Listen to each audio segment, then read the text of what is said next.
shopped every single weekend and submitting offers, 4 out of every 5 weekends, losing out for a year or 2 years to be able to get that time back. And then there's the hidden element of a rent. If I've been shopping for 2.5 years, like I've had clients that just went under contract, and I accumulate 1,500, $2,000 in some cases of what people are paying for rent, suddenly we're talking easily 15 to 20 plus $1,000 at the end of the year. In some cases, quite a bit more.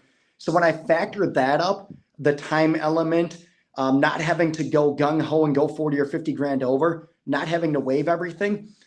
Again, what sounds better? Option A of getting that little bit better rate, but having to give up everything else I just mentioned, or option B, doing a little bit higher rate, but being able to compete and knowing you can refinance when that time comes. The cliche statement of, marry the house and date the rate, and we can refinance that rate later. So, And there's emotional toll that I really have seen in buyers that were, really active in that time when there are like so many multiple offers over too. So there's the cost of finance, there's the cost of time, and there's an emotional toll too. Like, you're just like, what do I have to do?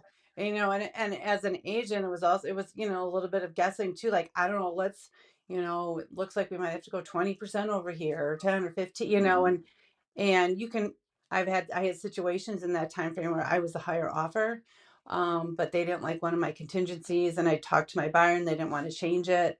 But again, that's frustrating. It was just so emotional. Like, what are we going to have to do? And you have buyers that pop in, pop out, pop in, and I think, like you said, now with if the rates are a little bit higher, but you can get in a home, or even if you're just going against one or two other offers that seems so much more doable than 10. Like, it's a guessing game.